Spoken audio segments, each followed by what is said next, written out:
Microphone check 1 2. Testing 1 2 3.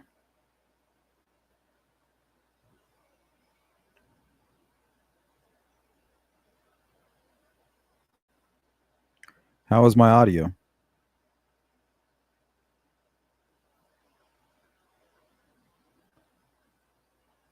Breaker 19. Audio is good. Thank you, Beth.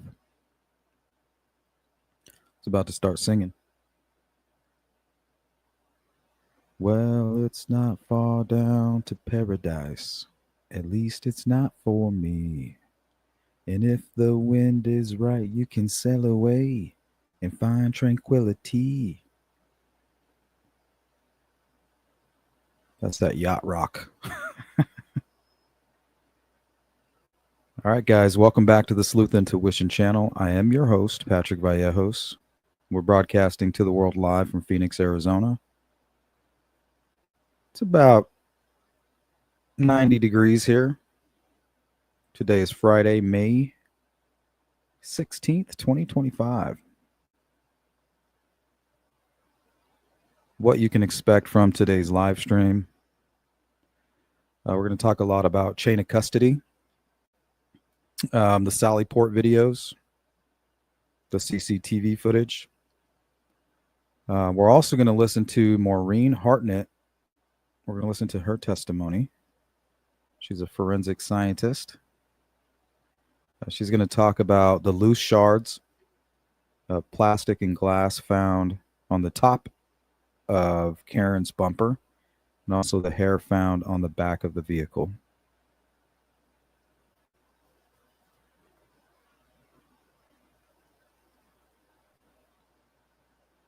Thank you, Beth. Good to see you.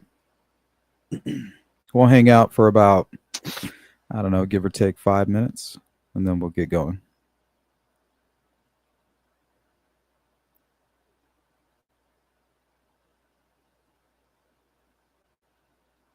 Yeah, I love that's like one of my favorite songs. It's so chill.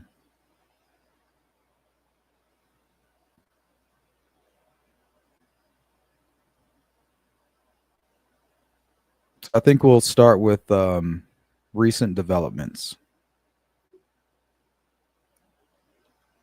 It's a good place to start. Happy Friday to everybody. Hope you're doing well. I myself am quite well.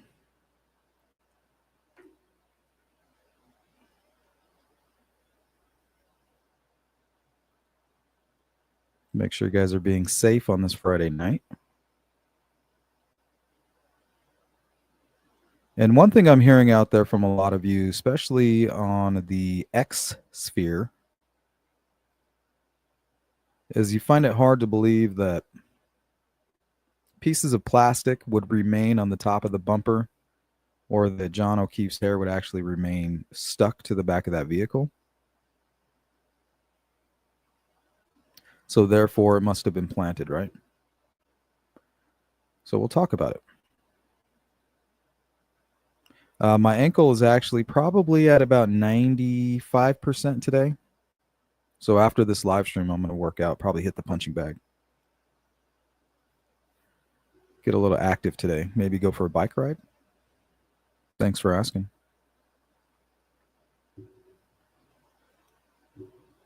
So I'm just going to go through a few notes. We're going to talk about the updates in the Karen Reed trial. We're going to talk about the Sally Port videos and why it's so important, why I think it's extremely important. We'll watch the full Sally Port video from angle 1. Then we're going to listen to Hank Brennan and forensic scientist Maureen Hartnett go back and forth about the Sally Port video angle 2. Then we're going to listen to Maureen Hartnett's testimony. That's going to go on for about 25 minutes. That's pretty interesting. We're going to watch a video that I made this morning about why the hair most likely stuck to the back of the vehicle. I didn't have time to do one on why the pieces of plastic would have remained on top of the bumper, but that one's kind of self-explanatory, I think.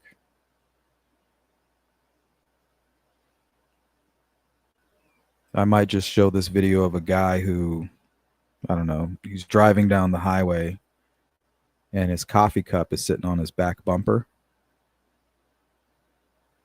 Like, how the hell is that possible? Or people driving around with a, fountain drink on top of their vehicle, defying the laws of gravity.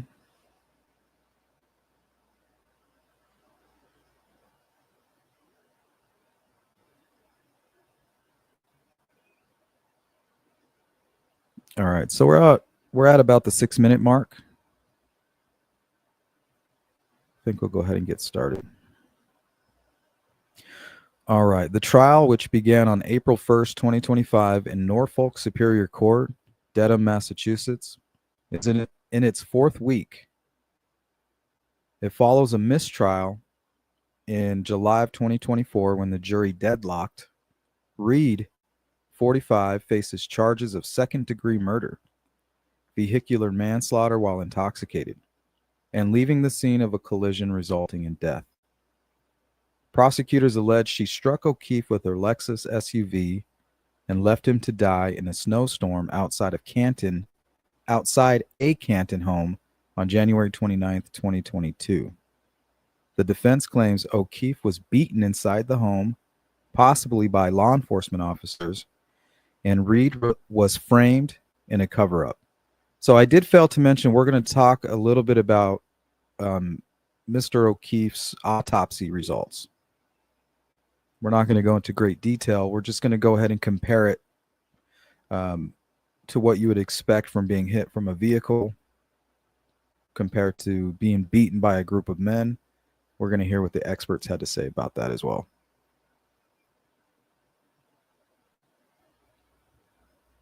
Let's go to Beth. My mom left her purse on top of her car and drove home with it still there. Laugh out loud. Yeah, exactly. What do they call that? Inertia?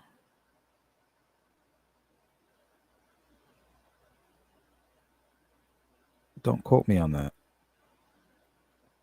Okay, on May 14th and 15th, which was just yesterday, up until yesterday, Massachusetts State Police forensic scientist Maureen Hartnett testified about examining Reed's SUV, identifying taillight fragments and an apparent hair on the bumper. The defense challenged the timeline, noting Hartnett's 2-hour examination and questioning why blood collected in solo cups from the scene wasn't DNA tested.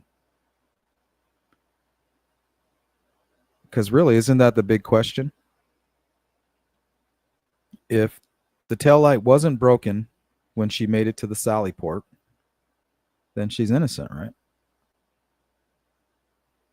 And that's why we go back to the chain of custody and the Sally Port security footage, because for whatever reason it's like all distorted and corrupted, the footage, conveniently, right? So I think it's going to be hard for them to prove to a jury that it absolutely wasn't tampered with. Because from one angle, you can see a group of officers just kind of hanging around, in my opinion, pointing at the broken light. Like, hey, we need to document this. Make sure you're getting some good footage of this. And they kind of group around it because that's where the focal point is, right? They're like, wow, she really did do it because there's a broken taillight. Well, if you can't prove that to a jury and you have a defense team who's trying to paint a different picture of a group of men not analyzing a broken taillight, but actually creating a broken taillight and planting evidence and things like that, like the hair, taking those pieces of broken taillight and then planting them at the crime scene.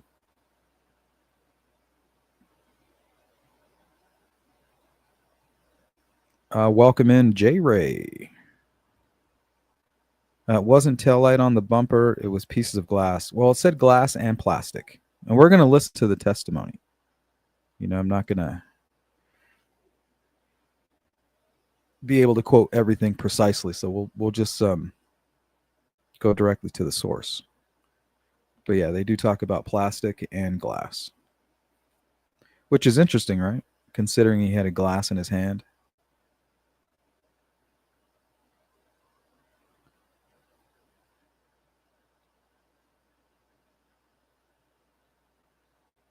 Sergeant Evan Brent testified on May 14th, about 2 days ago, about photographing evidence in melting snow on February 3rd, 2022, including items like O'Keefe's hat and plastic fragments. The defense highlighted unconventional evidence collection methods such as using solo cups and a leaf blower to clear snow. And we recently had Daniel from the Drunk Turkey Show on, and I think he had a good explanation of why they did that.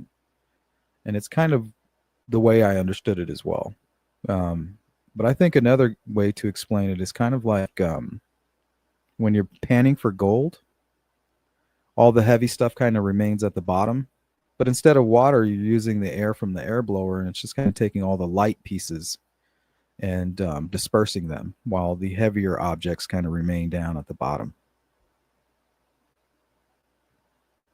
And also, if you started trying to dig through the snow, it would have an effect on it. The snow would actually react to the compression, melting, body temperature, things like that. So it's better just to kind of blow the flakes back out into the air the same way they drop down from the sky, like small little leaves, into the wind. This is interesting. On May 14th, O'Keefe's 17-year-old niece, who lived with him, testified about the tense relationship between Reed and O'Keefe, describing Reed's frantic behavior the morning O'Keefe was found, saying, "Maybe I hit him."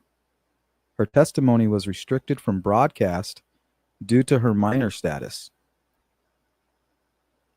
So there's some news for you. Let's go ahead and welcome in Mustang. Good to see you. How's everybody doing? Happy Friday to you. Hope you are well.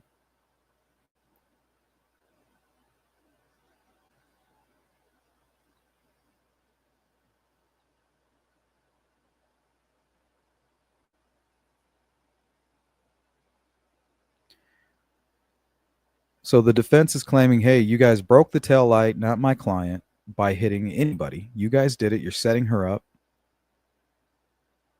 And law enforcement saying, no, we didn't. Why would we do that? Well, first of all, this Sallyport area is not secured whatsoever. I mean, anybody could get in and out of there. So no, in no way was the most important piece of this case protected. And I think it's going to play a huge role in the decision that this jury is going to make. And I'm going to show you guys the footage and why I think that. Because there's no real way for law enforcement to prove it.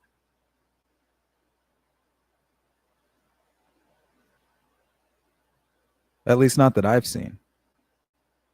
Please correct me. Okay. So the video was recorded on January 29th, 2022, when Reed's SUV was brought to the Canton Police Department Sallyport for processing after O'Keefe died. It is supposed to show the condition of Reed's SUV, particularly the taillight, which the prosecution claims was damaged when Reed allegedly struck O'Keefe. The defense disputes this, alleging the taillight was tampered with while the vehicle was in police custody. The footage is critical because it could reveal whether evidence, like the taillight, was planted or altered, potentially impacting the case's outcome. And I agree with this. I agree with the defense on this aspect, that you have to prove it's your job to keep a good record, a solid, impeccable record of the chain of custody. If not, it's going to bite you in the ass during trial. Because if you have somebody saying, hey, they're trying to set my client up, how are you going to prove to the jury that that's not a true statement? Well, typically you would show them the chain of custody or security footage proving it, right? Look, here's the taillight. It's completely busted. as it's coming into our facility. They can't do that. At least I don't think they can. I could be wrong on that, but I haven't seen any evidence of that. And everything that they're trying to show during the trial is like all this tainted weird shit. You know, like they got the video flipped, inverted. The file mysteriously becomes corrupted. And I know that stuff does happen, but I mean, it's just very convenient. So it looks suspicious. You know, appearances mean everything in a trial. We're not talking about trained individuals. We're talking about a jury of our peers, you know, just random people. They're going to be like, how do we know she wasn't set up? They failed to prove that to us. So I think they're going to have a real problem with that.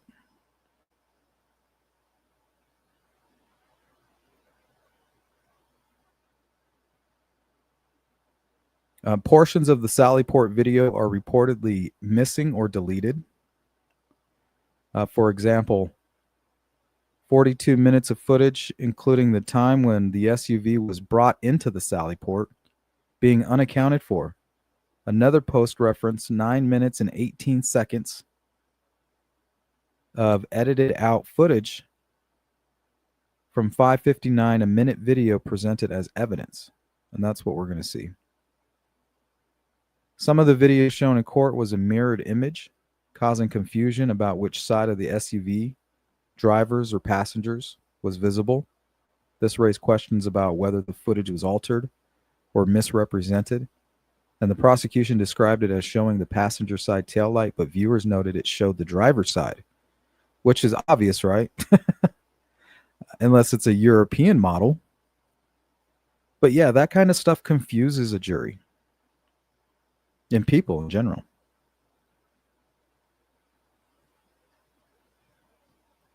Welcome in, Cyber. Good to see you.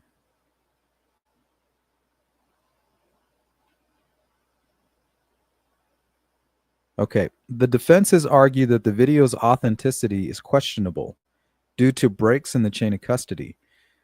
I think this is going to be their best defense here. Only portions of the video were downloaded by a retired officer and saved to an iCloud server, with the full video automatically deleted from the police server after 30 days. This has led to speculation that the footage was selectively preserved or manipulated. Remember, appearances. Appearances are everything to a jury, in my opinion. You know, maybe some of them are trained individuals and might be able to persuade the rest of the jury one way or the other, or dissuade them. But typically, we're just talking about regular folks. And it's the little things that are going to kind of push them in one direction. And I feel like it's the defense attorneys and the prosecutors who kind of try to exploit that, try to get a feeling for what direction they're leaning, and then they just kind of pounce on, I think, really the ignorance of people. Not that I'm saying I know it all. I'm saying once they exploit, let's say I was sitting on a jury and they exploited my ignorance on a certain topic, they would just pounce on it, you know, and exploit it. So nobody's susceptible to it.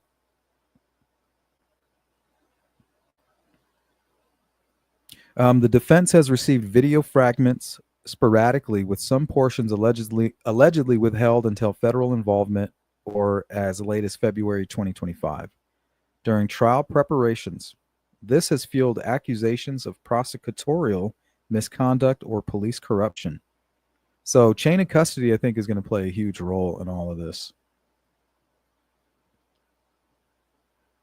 The defense, led by attorney Alan Jackson, has highlighted discrepancies in the video, such as missing timestamps, the mirrored presentation, to argue that the evidence was tampered with to frame read.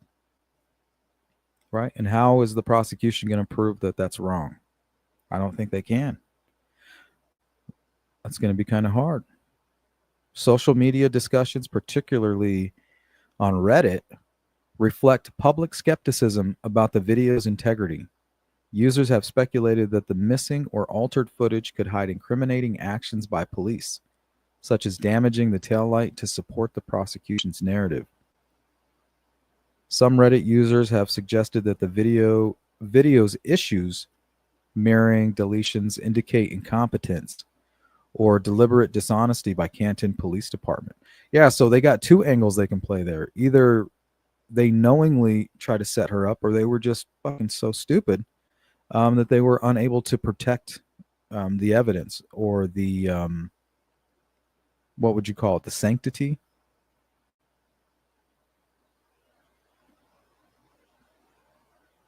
See, here's a quote.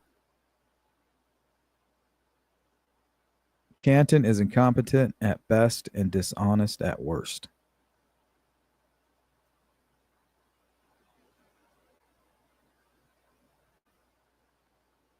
Mustang. It's a weird time of day, and we don't have a lot of people following the Karen Reed case. I do. I follow it. But a lot of the sleuth crew, they don't mess with this case. But I know some of you do.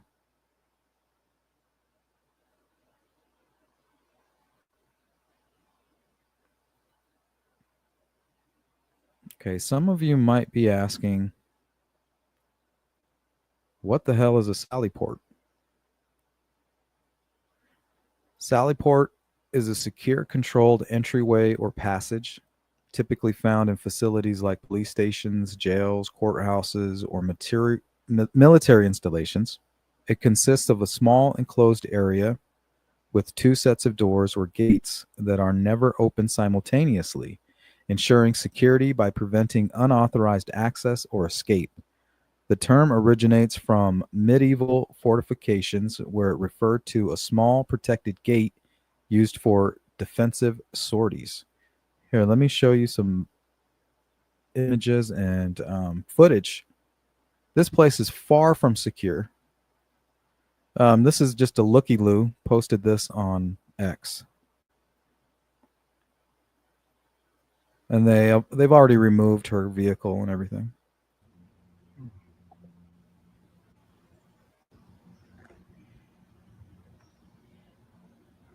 And you can see this police cruiser, this old cruiser, in the footage. And they literally just park her vehicle right here next to it.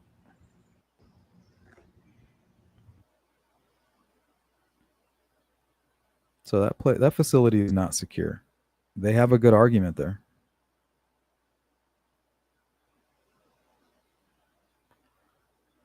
In my opinion. There you go, Mustang. Yeah, I mean, we're not going to spend too much time on it. Maybe an hour and a half or something. What's up, Darkside? The garage is all it is, really. Yeah, it's just a garage. Here, I think I have another photograph. Yeah, I mean, that's all it is. Let's watch the full video. So there's two angles. We're going to watch angle one. And they originally presented it mirrored, but I went ahead and flipped it.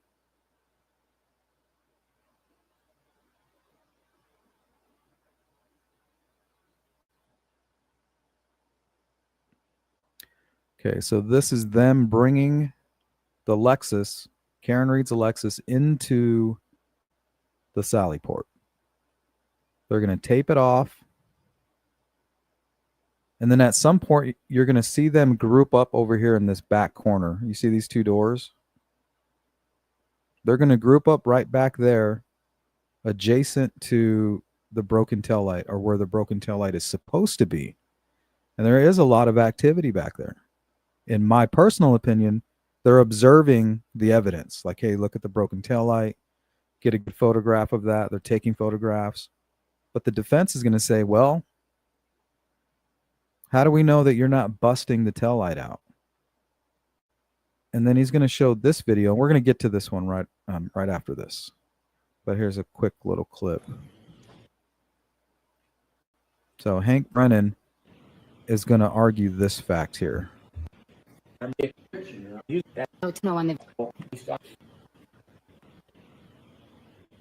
Notice how the video is all corrupted and like, what the hell happened to it? The jury's going to be like, man, this is suspicious. What the hell? But you can clearly see that it's broken. But that's not the point. What about when the group of men were standing right there, right? That's the question. Let's go back here and watch this full video. Welcome in, Sherry Faye. Happy Friday to you. How's it going? Sensei, welcome in.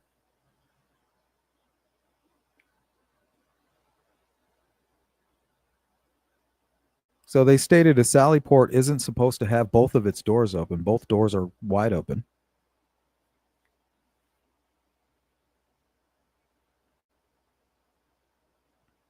This guy's slipping around on snow.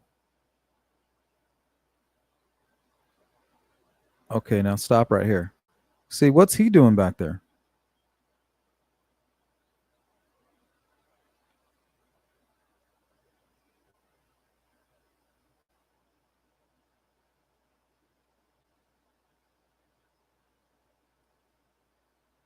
The Canton Police Department in the Karen Reed case, the Sally port is often a garage-like space used for transferring prisoners into or out of custody, processing vehicles such as those seized as evidence, maintaining a secure environment where law enforcement can control movement. Is that what we're observing here? Are we observing law enforcement maintaining a secure environment where they're controlling movement?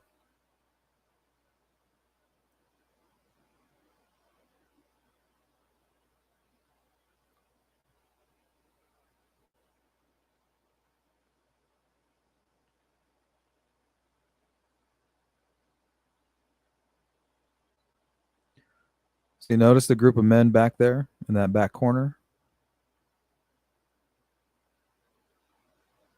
That's where the broken taillight is supposed to be. Now, if the taillight is not broken at this point in time, Karen Reed is most likely an innocent person. And this guy's really close right here. Look at the good old boys shaking hands. Hey, hey, hey.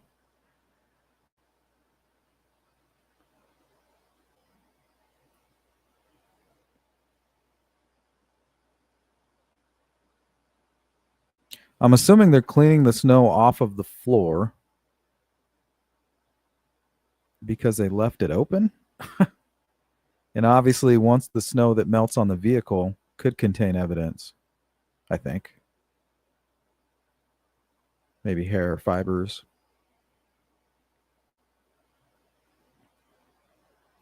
Beth Gonzalez says they should be required to wear body cams. I agree with you. Absolutely. I think they should have audio going 100% too, separately from their video. Nonstop.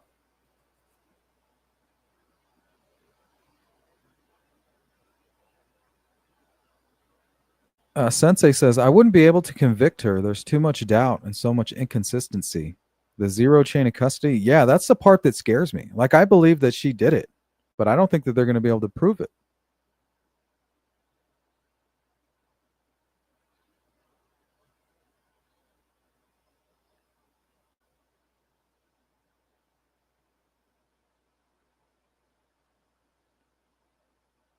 So now they're taping it off. You know, they've already spent all this time in this back corner. Now they're taping it off.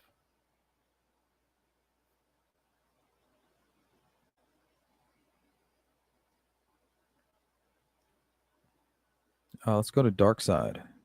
Inmates usually wash the cop cars in the Sally port. I know. You're like, I know. Trust me. Don't ask me how I know, but I know. Sensei, I wouldn't be able to convict her. There's so much doubt. There really is, to be honest. There's a lot of doubt. But there's a lot of evidence, too, against her. But this part, I wonder if it will affect the jury. Like, it doesn't matter what I think. I think that she did it. You know, it's clear to me. It's absolutely clear. You know, not 100%, but it looks like she hit him. Specifically on like all the forensic stuff.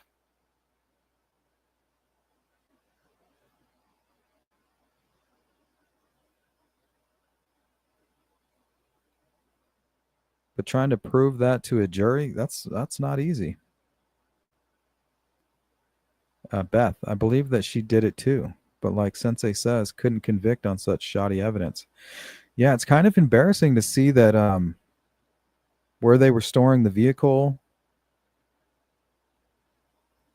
the type of cameras that they had set up, the documentation. They should have had somebody filming the whole thing, right? Like somebody should have been standing out there with the camera, videotaping the guy pulling into the facility. You know, a nice, clean image. Boom, look, there's the tail light. And then those cameras should have been much better inside that facility. And if this was a setup, they may not have been expecting it to become so high profile. You know, like, shit, we thought we were going to be able to set her up and get away with it. But instead, it was like a wildfire. It was like a brush fire that turned into a forest fire. Out of control.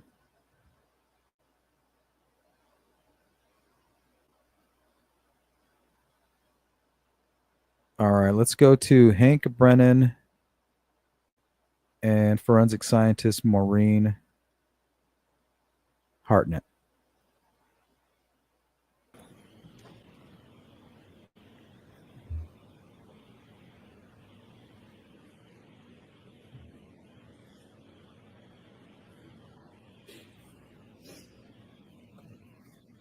Can you stop that, please?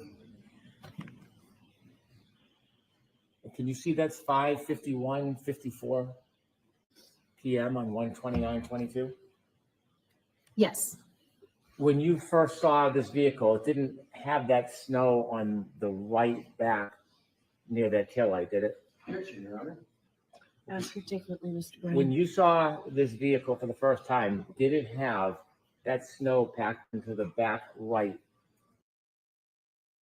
Real quick, let's go to Sensei. The solo cups on their own are bad enough. Well, I'm sure there's a good explanation. It can't be easy collecting evidence in that hostile environment, so to speak. But why are they photographed on the floor of the Sallyport? Yeah, that's a good question.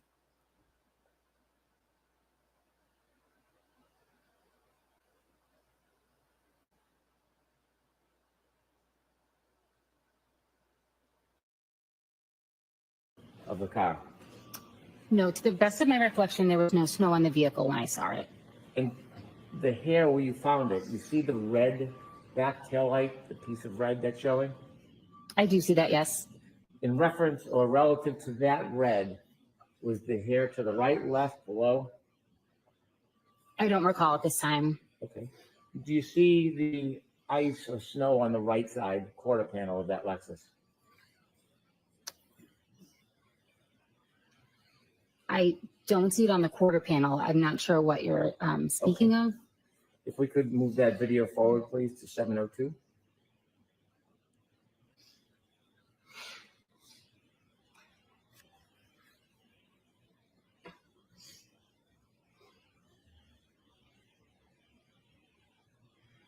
And then to 749, please.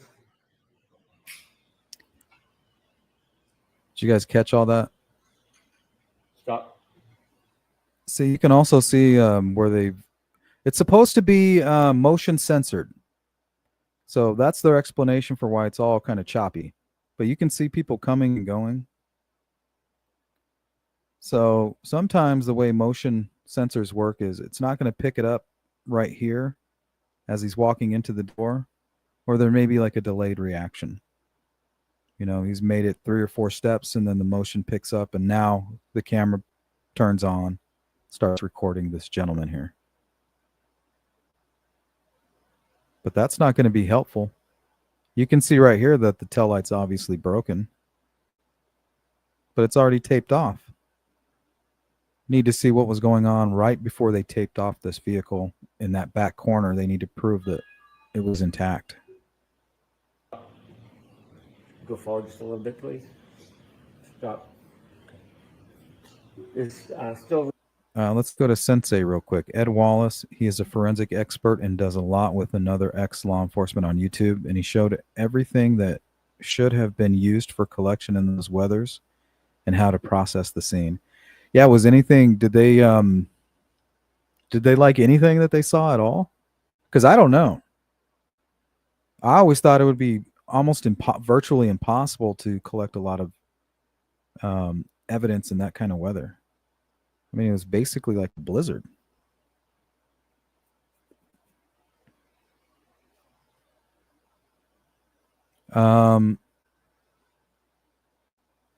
Maybe you can post a link on that. Remnants of snow. Did That's it look interesting. like that when you first saw it? No, I believe I did not see any snow on the vehicle when I saw it. You could fast forward, please. When I saw it, the way they say saw, soar. I think a saurus.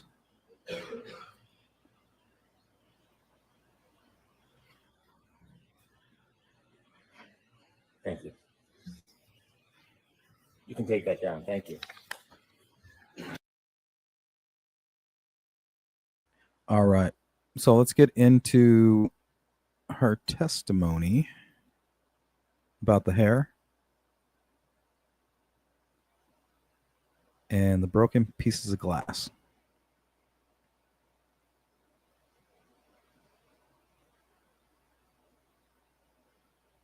Clark there. Yes.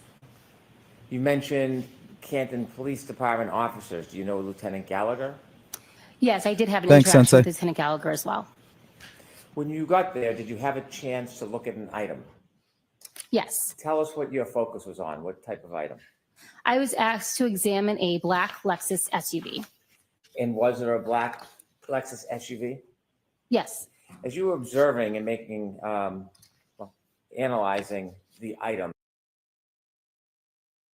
So, you know, at this point, they could have damaged the light, planted the evidence, put the hair on the back of the car, sprinkled the broken pieces of glass and whatever else that they collected from the crime scene, or that they've created themselves. And then she comes, and that's what she's observing and analyzing is the staged crime scene, possibly, right? Did you see whether anybody was taking photographs? Yes. When there's a person taking photographs, do you ever have any input or direct them, or do they do that totally independent of you? After they're done doing what they're required to do, I will ask them to take specific photographs because I do not perform that function at a crime scene. When you first arrived, did you have a chance to walk around the vehicle? Yes, I did. Did you observe the vehicle from standing behind it, looking at the back of it? Yes, I did. May I approach, Your Honor? Yes.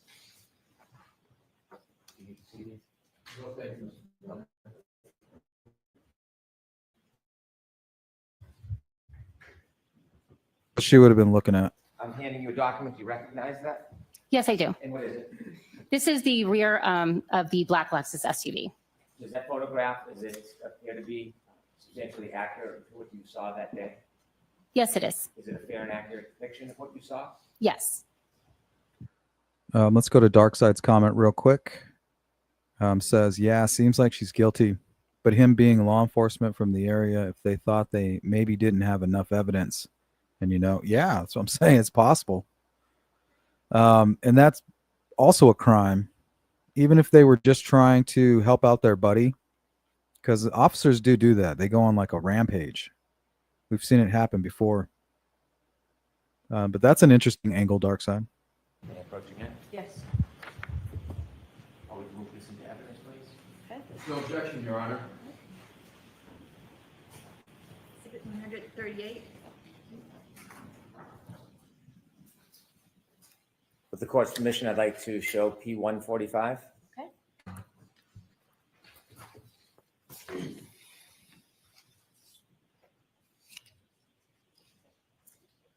Ms. Hartnett, is that what you saw when you arrived? Yes, it is. Did anything stand out to you when you first looked at the back of that Lexus? I noticed there was some damage to the rear passenger area of the vehicle. Take that down, please. Did you have a chance to walk around and look at the vehicle from the driver's side of the vehicle, the left side? Yes. May I approach? Yes. These are scratches up here too. Scratches, plastic, or maybe just glass, but I thought it was plastic and glass, but definitely glass for sure. She refers to it as glass. So that would make sense, right? The glass hits right here and scratches.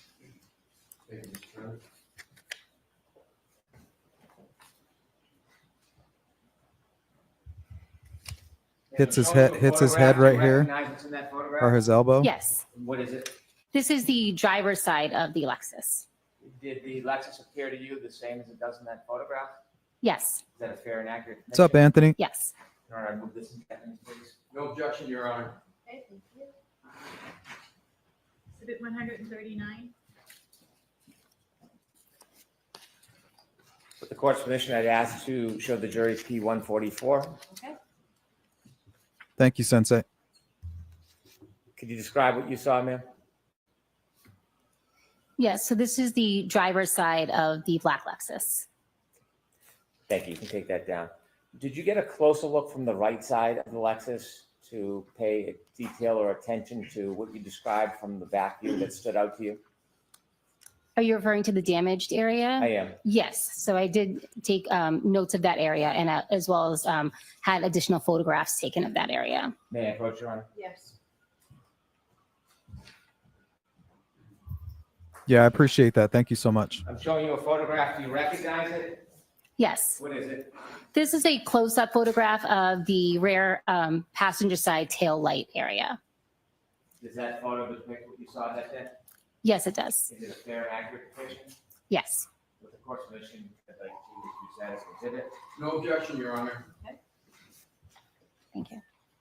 Exhibit 140. May I show it to the jury, Your Honor? Yes. P-161, please.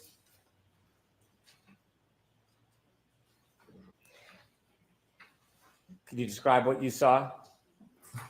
Yes, that is the rear passenger tail light of the vehicle. Is that how it appeared when you first walked in that day? Yes, it is. You can take that down. Thank you.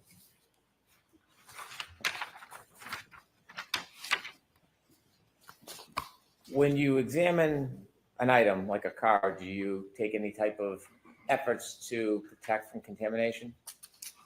Yes. What do you do? Before processing or touching any item of evidence, I'll put on gloves. I use disposable instruments whenever possible, or if I need to use reusable instruments, I will spray them with a 10% bleach solution prior I like her. I like Maureen. She's very professional. to use. I also change gloves often while I'm examining a vehicle and keep my notes and my pens that I'm writing my notes with. I don't put on gloves when I touch those, and then when I go back to Cross-contamination. examining the vehicle, I will then re-put on gloves to protect the evidence. If you see something of note, something that stands out to you, do you have any way of marking the item? Yes, I take diagrams at the scene and note on my diagrams anything of note. And as I had said, if there's anything that I also want close-up photographs, then I will request the crime scene services trooper who's assigned to crime scene to take those photographs. Do you ever put any type of markers on the item itself? Yes, generally I will mark the items with either a letter or a number so that I'm able to refer back to them both in my notes, and I'm able to refer to them when I look at the photos. When you mark different items or observations that you make, do you give a specific number to each item for to memorialize it? Yes, I either use a lettering system or a numbering system. And how do you memorialize it? Do you put it in writing? Yes. What do you do? On my diagram, I will refer to something, for example, as letter A, and then I'll also mark that item using a marker on the item of evidence with the same letter so that I can connect and associate the photograph with my notes and anything that I collect as well. In addition to the broken taillight that we just looked at, Did you make observation of any other things? And I'm just asking generally, not asking you to specify. Yes. Were there other things that stood out to you? Yes. Did you take any swabs to see if there was any biological evidence? Yes, I did. Where did you take swabs from as far as trace for blood? I screened for blood on various areas of the undercarriage of the vehicle. And what was the results? Those were negative. What does negative mean? It means that there was no blood present in that area, or if there was, it was below the level of detection of our test. Did you make any observations where you saw items or marks of interest? Yes. I want to ask you about any observations you made of the back bumper. Was there anything significant that you saw relative to the back bumper of that? Let's go to Sensei's comment here. The saddest part of this is that a fallen officer gets a shit show of an investigation, in my opinion. Well, it wouldn't be just one officer. It means everybody in that jurisdiction has been getting a shit show of an investigation. Vehicle. Yes. And share with us what you saw. There were scratches on the bumper as well as apparent pieces of glass on the bumper. When you saw what you believe to be pieces of glass on the back bumper, what is the process you? So yeah, since I think this may have exposed them, as not being corrupt, but maybe lacking the tools that they need to conduct such a high-profile case. And kind of like the Delphi murders did the same thing there in Carroll County. Like it proved that they weren't ready or prepared, let alone equipped to handle something like that. And I think that's what's happening here. They're being exposed. Follow.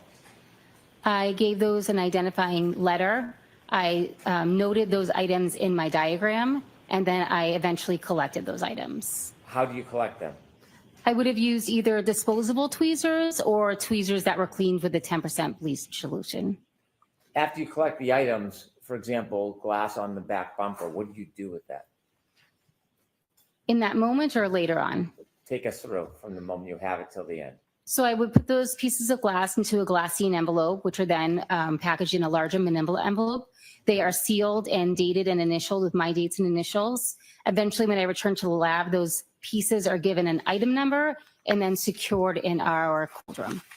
Is each piece of evidence given a separate item number? Yes. As far as the entire case, your entire response, not the separate pieces of evidence you may find, is it assigned a particular number or a case number? Yes, each case will get a larger case number, and then each item within that case gets an individual item number, so that item can be tracked throughout the lab. Do you remember from your memory what the case number of this investigation as far as your response was? Yes. Could you share that with us? The case number assigned to this in the laboratory information system was 22-2184. I want to go back to the glass on the bumper. May I approach, Your Honor? Yes. No, go off. Go off on a tangent. I'm about to go off on a tangent, and I think she's guilty. Do you recognize what's in that photograph? Yes, I do. Is that a fair and accurate depiction of what you saw that day? Yes. And could you generally describe what you see? This is a close-up photograph of the apparent glass on the bumper of the vehicle. Can we listen to evidence, please? No objection, Your Honor. Thank you, Beth. 141. That's what I'm saying, J. Ray. She says, I don't know. They seem to know how to investigate other crimes just fine for the most part. That's what I'm saying. Like, what other high-profile cases come out of that department that we know of that would expose kind of like these areas of weakness, like the camera systems, the way their chain of custody, the way that they collect evidence at a crime scene, the way they secure a crime scene, the way they secure evidence. To me, this is just an example of how they may have been handling all those other cases. But now that they have a high profile case here with Karen Reed, it's exposing all of that to the public. Perhaps. Court permission, I'd like to show P-167 to the jury. Okay. There are 2 pointers in front of you. Would you mind pointing out for the jury what stood out to you. And Ms. Gilman, could we get a little bit of a close-up on that bumper, please? Dark side. Let's stop right here on this photograph too. Dark side says, I was thinking, though, they should really let the Honorable Judge Gull take over the Koberger case. Knock it out real quick, you know? I was thinking the same thing. So I can see one of the, it's a little difficult to see, but I do see one of the larger pieces of, This is one of the tests that I wanted to conduct, but I didn't get around to it. But a lot of people online are having trouble understanding how glass, whoop, that's too loud, how glass can get stuck in here like that. But to me, it's kind of like mining for gold or panning for gold. Most pans have ridges on the bottom so that they can collect all the heavier materials. And then once they settle in, they're just stuck. I mean, you would have to kind of poke something in there to kind of flick it out of there. To me, it makes total sense.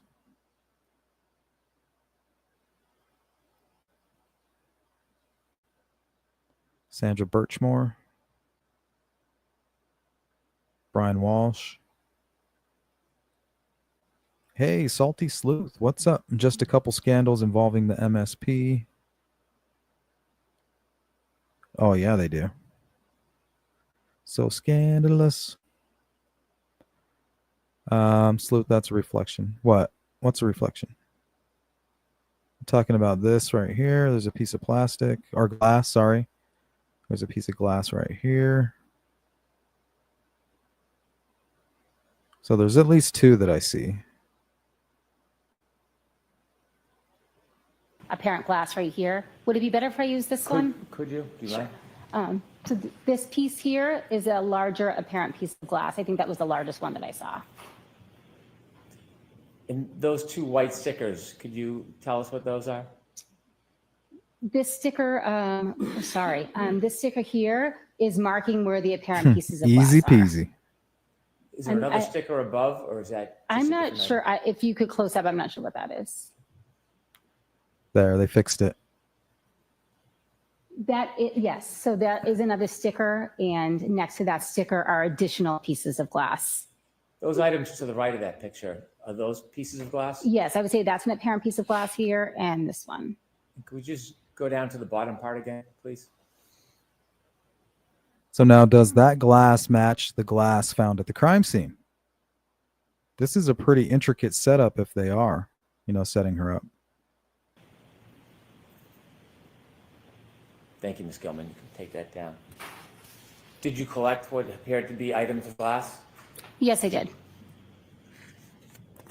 Were they assigned a particular number? Yes. Do you know that number offhand? I would have to refer to my notes. With the court's permission? Yes. Thank you.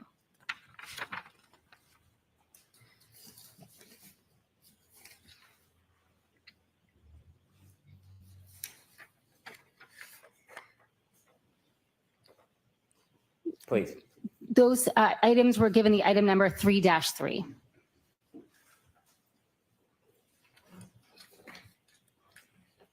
Did you focus on the right rear side of the vehicle beyond the broken taillight? Yes.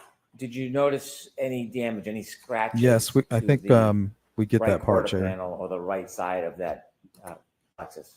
Yes, I did. I noticed some scratches as well as a dent in the rear door in that same area. Let's start with the scratches first. When you notice scratches, is there a way you marked them? Yes, I would have given them a letter. And did you do that? Yes. May I approach, Your Honor? Yes.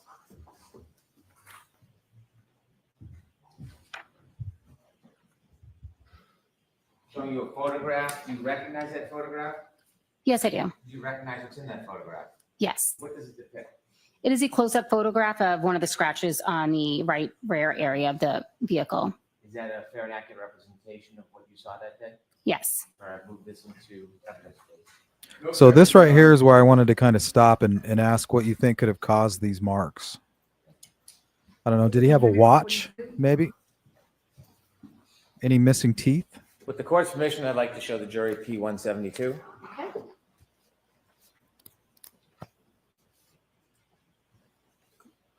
Could we close up just a little more, Ms. Gilman? Thank you. Starting at the bottom, what is that, ma'am? That is a close-up of the scratches that I noted in that area. Could you zoom out again, please, Ms. Gilman? All right. What do you think could have caused that?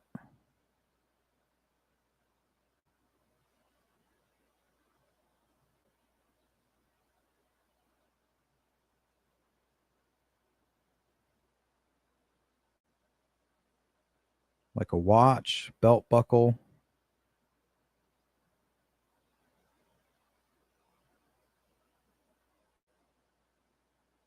What could John have on him that could have caused that maybe even matches with his injuries?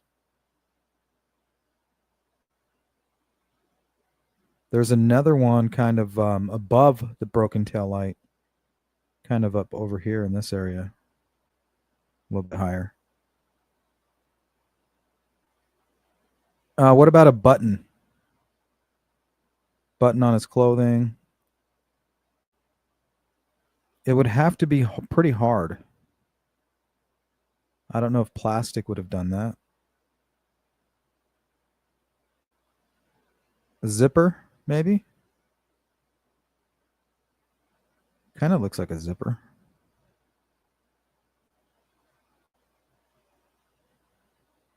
Yeah, maybe this is from the zipper on his jacket. That is a close-up of the scratches that I noted in that area. Could you zoom out again, please, Ms. Gilman? Is that on the back bumper or the right quarter panel? I believe it's on the right bumper. It's a little difficult to make out in that photo. Could you zoom in again and move up just a little higher, Ms. Gilman? Thank you. You have another sticker on the top? Yeah, Yes, that's I a do. good question, Do you know what Jerry. that is? How Yes, do I we do. know? What is that? That is an apparent hair that I If I had to guess, maybe videos from earlier in the day.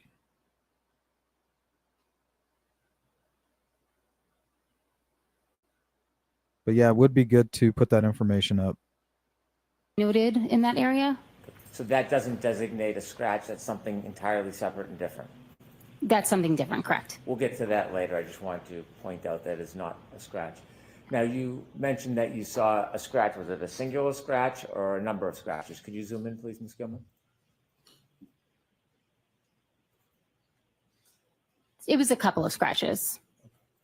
Is there a number you designate if it's not a physical item, if it's something like a scratch, or the designations just for actual physical items? Bobo the Gray says it's from his car. Are you referring to when she backed into that vehicle earlier in the day? I wonder if is that confirmed? Do we know that for a fact? Are we just saying, hey, that could have been it? Hey, that could have caused it. Or do we know that? I use the designation for both observations as well as physical items. Would there be a number for the scratches? Yes, well, there's a letter, yes. Do you know what that letter is? Yes, I believe it's D. D. Okay, thank you. Take that down, please, Ms. Gilman. May I approach, Your Honor? Yes.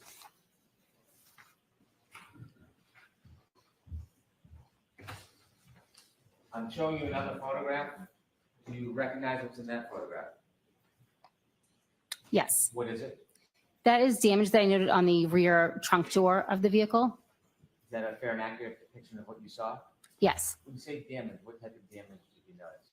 there was some scratches as well as a dent. I'd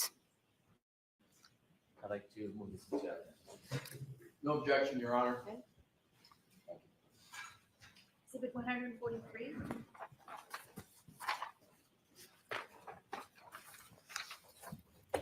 With the court's permission,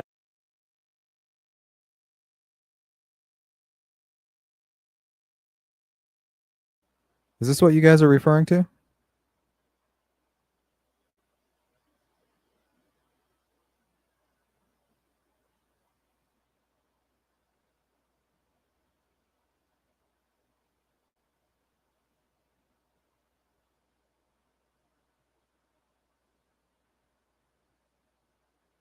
Just trying to see if I might have it. where Higgins was there, but it was hidden in disgraced Trooper Proctor's drawer.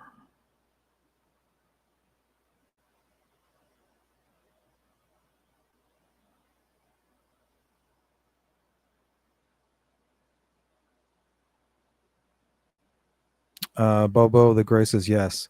Yeah, then the scratches didn't come from this. This is looks like the driver's side of the vehicle.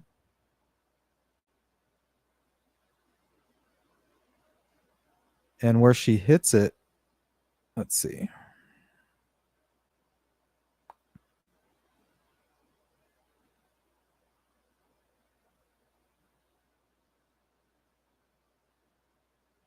Yep, that looks like it matches up pretty good. Right with this, huh?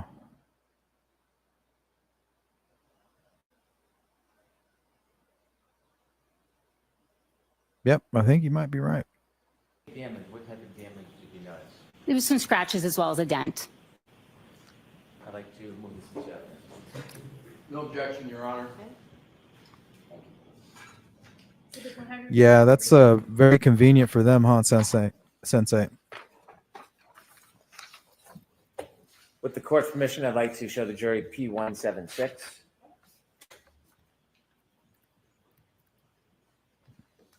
Now these are interesting. These definitely aren't Just a caused little by bit that. These are different. So these might actually be relevant.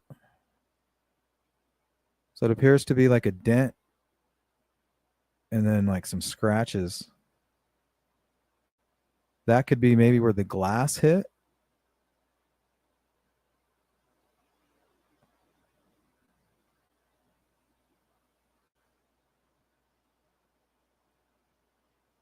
So he's hit over here in the chest area or in the, you know, in the facial area or in the arm, the elbow.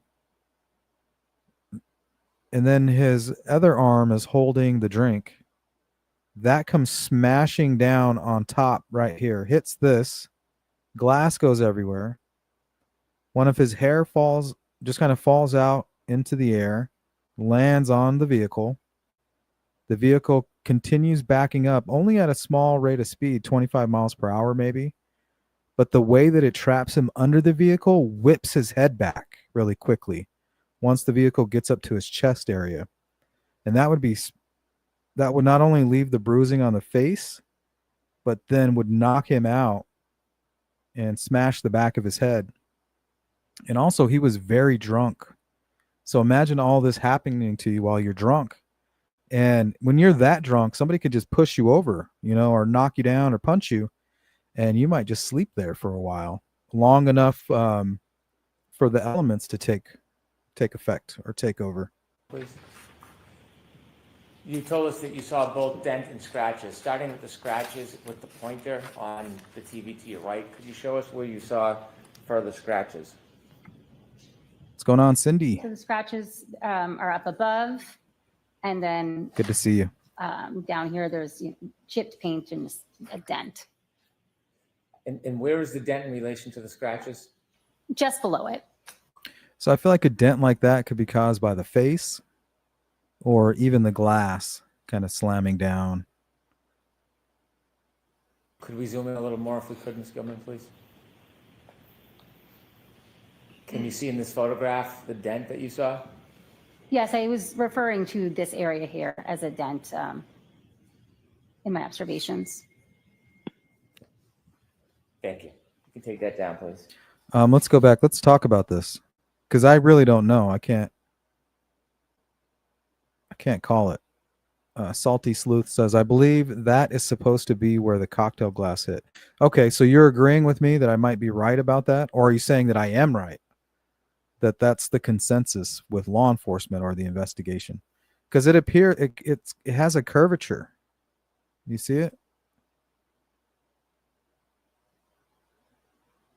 And all of these reflections underneath are kind of bending with that curvature. And it's kind of round, like the bottom of a glass. And typically, the bottom of a glass is where the glass is thickest. So, yeah, I mean, that matches up right there. You guys agree with that?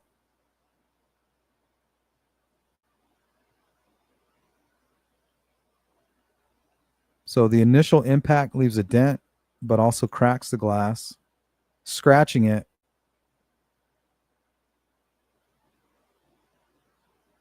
Yeah, that could even be the source of his maybe his cuts on his arm.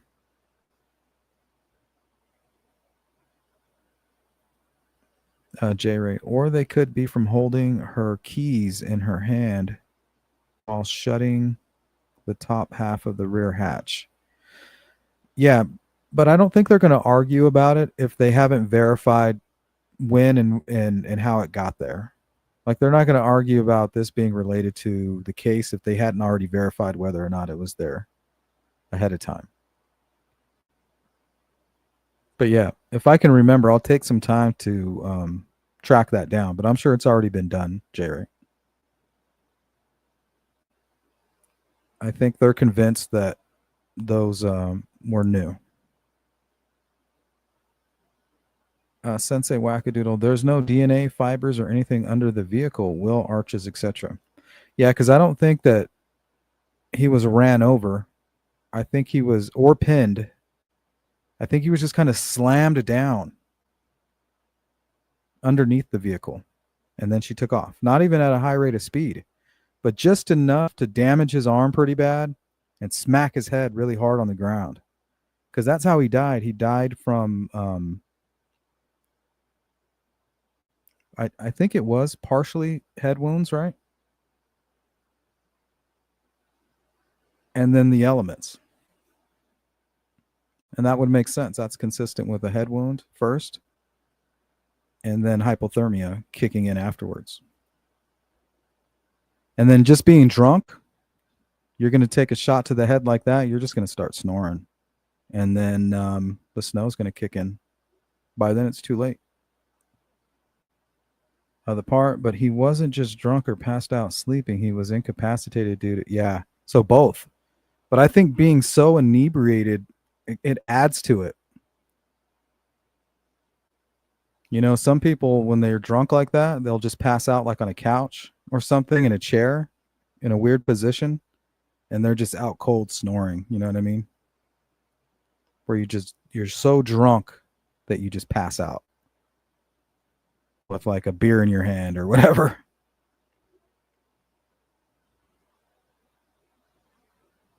No evidence under SUV. I don't think there should be any evidence under the SUV. I found it strange that they even looked, because I don't think she ran him over. She hit him with the car.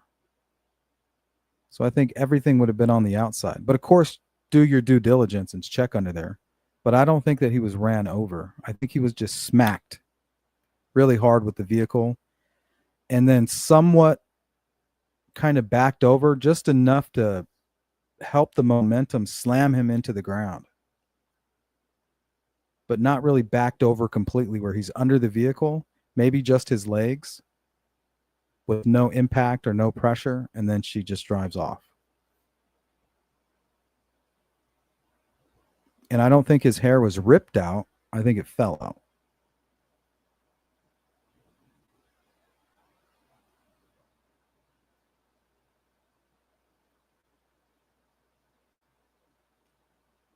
Well, maybe there might be a way. Didn't have his phone with him or anything.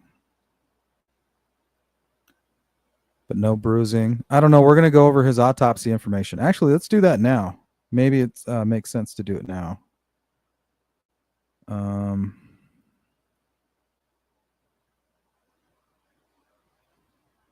See if I have my notes handy.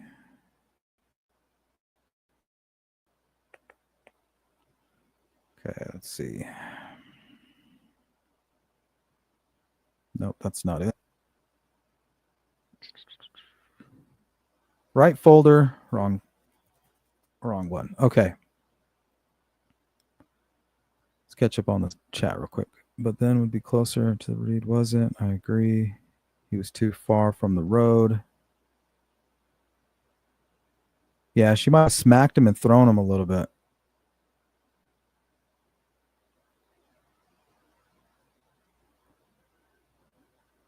Because it really wouldn't take 25 miles per hour would throw you. If you're just standing there and you get hit in the right part of your body like a football tackle, you know, like if a linebacker just came running and hit you, he's going to throw you back. Like you're going to go 10 feet, you know, at least 10 feet.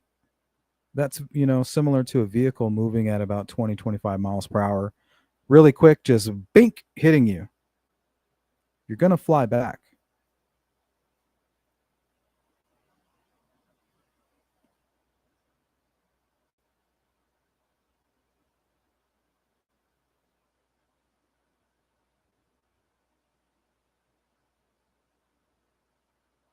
Okay, cause of death, blunt impact injuries to the head and hypothermia were determined as the primary causes of death. Oh, he had a lot of bruising, according to these documents here. Multiple skull fractures, primarily originating from a laceration on the back right side of the head. So that most likely is from where he smacked the back of his head on the ground after being struck, right?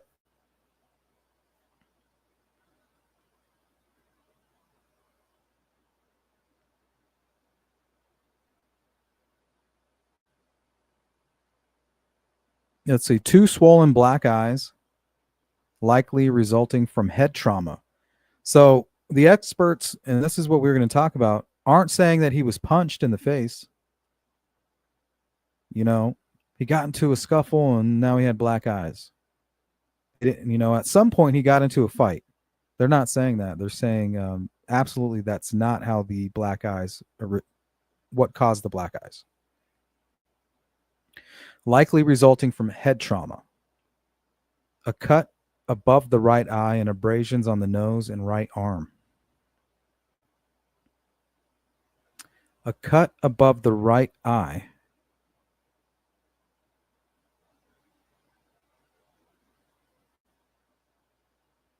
Okay, so if he's hit on the right eye,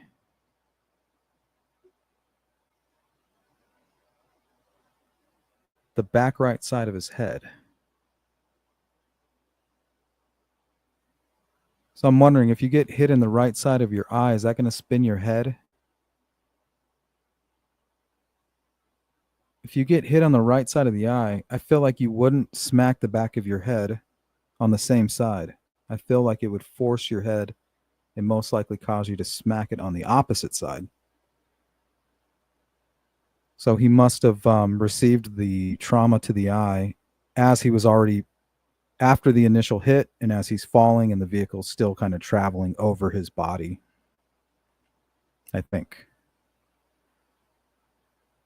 So that was a cut above the right eye and abrasions on the nose and right arm.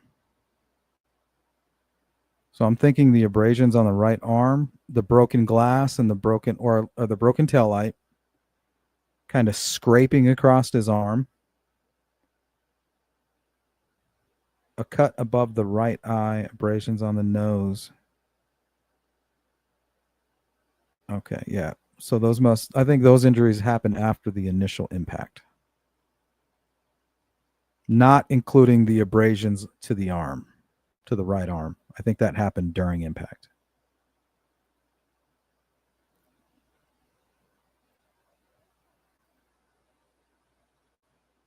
Hey, Fishy, what up? 24 miles per hour in reverse. Do not try this at home.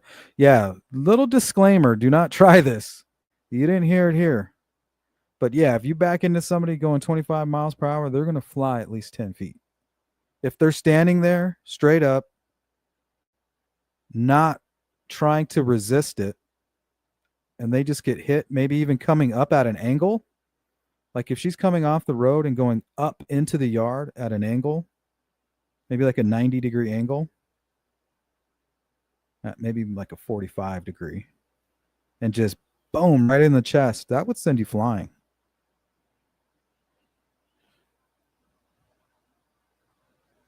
I think so. Good to see you, Fishy. Abrasions. Okay, lacerations. You're right. That's true. So lacerations, I think, on his arm were caused by the broken tail light during the initial impact. I think the injuries to the laceration on his eye and the other abrasions on his face, I think were caused after the initial impact as the car kind of rolled over the top of him. And I think that even kind of slammed him possibly, if he wasn't thrown completely. There's two ways I see this happening. He was thrown violently and quickly, or he was hit and then kind of slammed down into the ground. It's got to be one of those two. No significant bruising or fractures in the arm, and no signs of a physical altercation or fight, according to the medical examiner's testimony. Toxicology report. O'Keefe's blood alcohol level was between 0.21 and 0.28, well above the legal limit of 0.08 in Massachusetts.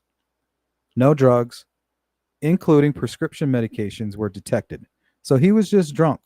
You know, he wasn't having like a weird reaction or anything. The medical examiner could not determine the manner of death, whether it was homicide or an accident, to a reasonable degree of medical certainty, as noted in the death certificates last updated in April of 2022.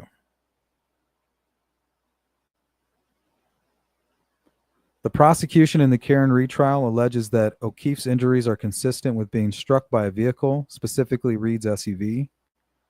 The defense argues that the injuries, particularly abrasions on O'Keefe's arm, suggest an altercation or possibly animal attack, dog bites, rather than a vehicle strike.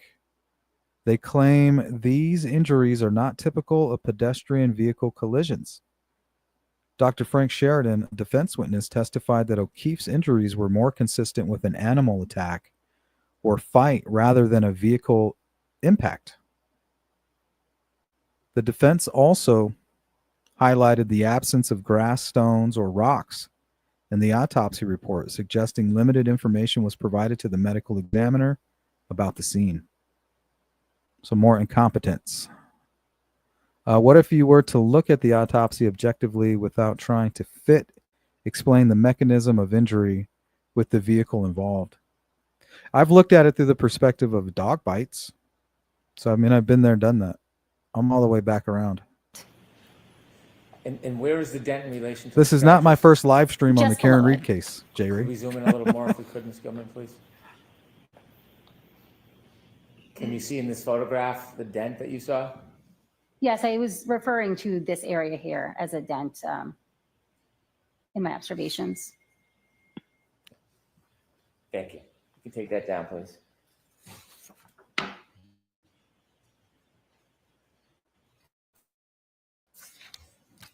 You mentioned the hair. I'm going to ask you some questions. How many pieces of hair did you find attached to that Lexus?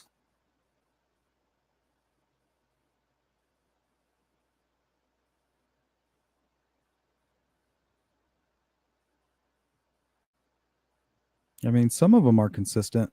Like, I think the only ones that are right here by the elbow. But I also think that the plastic could have penetrated his arm right here.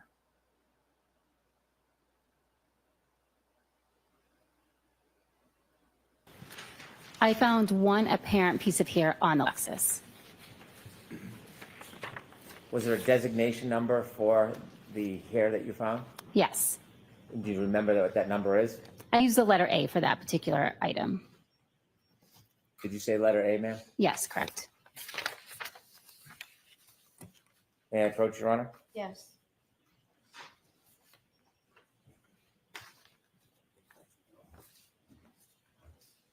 I'm going to show you two photographs. You take a look at the first photograph, please. You recognize that picture? Yes, I do. And what's in that photograph? This is a photograph of the apparent piece of hair I noted on the rear area. Is that a fair and accurate depiction of what you saw that day? Yes. Turn to the second photograph, please. Do you recognize what's in that photograph? Yes, I do. What is it? This is an additional photo of the apparent hair on the vehicle. Both photographs of the same piece of hair? Yes. And the second photograph, is that a fair and accurate depiction of what you saw? Yes. like to move these two photographs into evidence, please? No objection, Your Honor. Okay, is A and B, please. Actually, I can't remember. I think there were like traces of pork or something on John O'Keefe. I could be wrong. Can you guys correct me on that? I think there were faint traces of pork. 144A and 144B.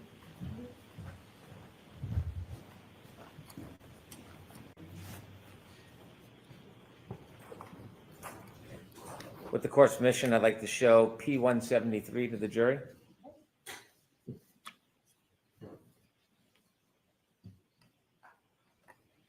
If you could get in as close as possible, Ms. Gilman. Do you recognize what's in that photograph? Yes, I do. Yeah, that's right, Sensei. What you saw? This is a close-up photo of the apparent Yeah, and they said something about most likely being from a food product. piece of hair on the rear of the vehicle. What did you do when you saw that, what you thought to be a piece of hair? I marked it with the tape. I designated it as letter A, and then I asked the crime scene services trooper to take a photograph of it. Did you try to preserve it in any way? Yes, I did. Tell us how you preserved that apparent piece of hair. I collected that hair with either disposable tweezers or tweezers that had been bleached with a 10% bleach solution. I put them in a glassine envelope and then put them in a larger manila envelope. In a larger manila envelope. What happens to that larger manila envelope? It is returned back to the lab. It is submitted under the same case number and given its own individual item number. Did you bring it personally back to the lab? Yes, I did. When you brought it back to the lab, do you remember where you brought it when you got back to the lab? After it was entered into the computer system, I then sealed it, I initialed and dated it, and then I would transfer it to the crime scene response holding area in our cold storage room. When you pass it along, is it to protect it in evidence or is shit. it for a purpose of further testing? At that point, it's just to store it in evidence, and then it will make its way into whatever Appreciate you, unit Sensei. needs the piece of evidence first. And you did all that with that piece of evidence? Yes, I did. I'd like to show the second photograph that you identified. It's P165. Do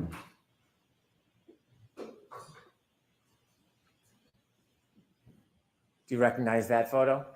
Yes, I do. What do you recognize that to be? That's an additional photo of the apparent piece of hair on the rear of the vehicle. In the two different photos, are they taken from the exact same angle? I believe they're taken from slightly different angles. And the hair is, could you point that out with the pointer?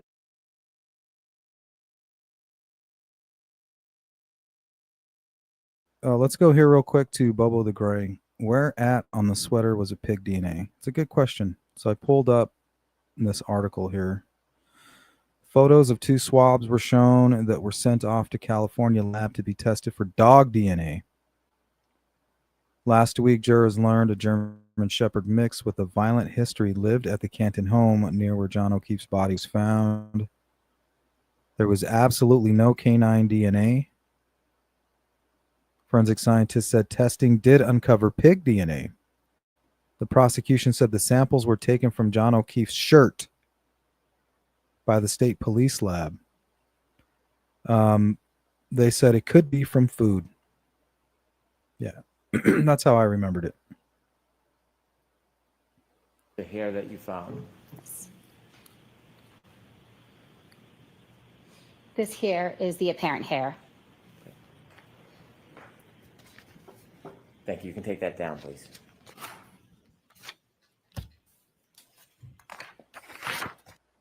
The only thing J-Ray says around the holes torn on the sleeve that correspond with the wounds, but also there's plastic from the taillight embedded in the clothing. And broken plastic is very similar to teeth. If you have a bunch of plastic shards, it's basically like a mouthful of teeth. A bunch of sharp pieces of plastic. Regarding the damage to the broken taillight, did you have any interest in maintaining that piece of evidence? Yes, I did. What did you want to do? I wanted No to problem. collect the entire taillight housing. Why did you want to do that? If there were pieces from the taillight that could be later matched to the taillight, I needed the entire housing to be processed at the lab. Did you make efforts to try to maintain or remove or preserve that entire taillight housing? Yes, I did. What's a taillight housing? Excuse me? What is a taillight housing? Hey, I'm referring Jari. to the entire piece, including the back, the glass covering, the light bulb inside. So it's in the entire unit. Did you attempt to remove that entire unit yourself? I did. Were you successful? No, I was not. So what did you do? A Canton police officer that was in the Sally Port at the time offered to help disconnect it with some tools that he had. Have you ever seen whether there's video that memorialized that entire event? Yes, there is. And have you ever watched that video? Yes, I did. Does that video show you? Let's go to J-Ray real quick. It's not embedded. Well, I mean, but how would you describe it? Let's see. My notes say Ashley Valier, a forensic scientist at the Massachusetts State Police Crime Lab, testified about her analysis of debris recovered from O'Keefe's clothing, which included dirt and tiny pieces of plastic. But you're right. I don't know if it was embedded. I'm just assuming. How else would it get there? Attempting to remove the housing and then receiving assistance from somebody? Yes. When that housing was removed, what happened to it? I then placed it in a box, I believe I placed it in a paper bag in a box. And then once I brought it back to the lab, I Absolutely. added additional cushion with additional paper to protect it from any further damage. Were you going to keep that? No, housing, you're good, or were you Jerry. Going to put that in evidence for other reasons? That was put into evidence storage for the time being. May I approach, Your Honor? Yes.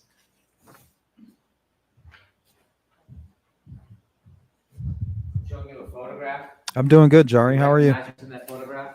I hope I you're do. well. What is it? This is a photograph I took of the taillight housing back at the laboratory upon examination. Is that in substantially the same condition as when you saw it? Yes. Saw it? Whatsoever. Not that I noticed, no. Is that the condition it was in when you saw it? Saw that day. Yes. All right, move this photograph into evidence. No objection, Your Honor. Accents are funny. 145.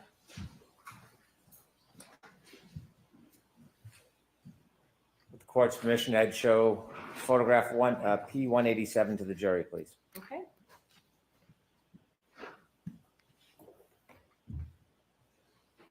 Could you tell us what that is? That is a photo that I took of the taillight housing at the laboratory.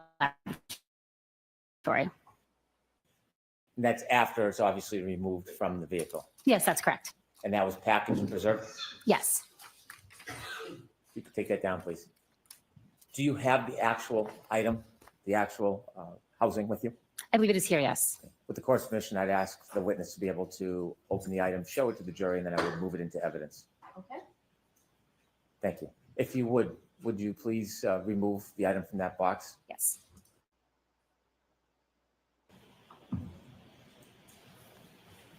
May I approach? Yes. In the car. Gloves available? I brought gloves, yes. It was fun in the car. We need a sidebar. Did you soar that? Oh, it's funny.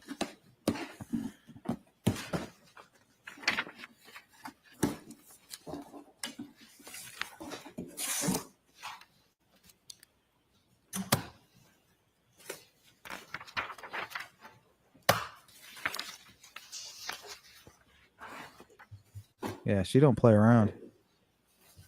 She's like, I don't do anything without my gloves. Like, that's kind of scary.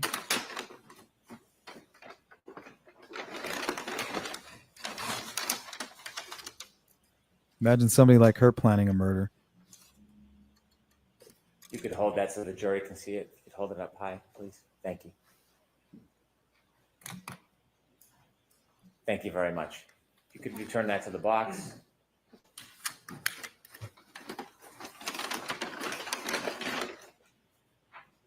I would move this item into evidence, please. All right, guys, that's all the time I have for this one. Later on tonight, we are going to talk about the Idaho College murders and the updates in the leaking of information. that has the investigation all in an uproar. So we're going to talk about that later today.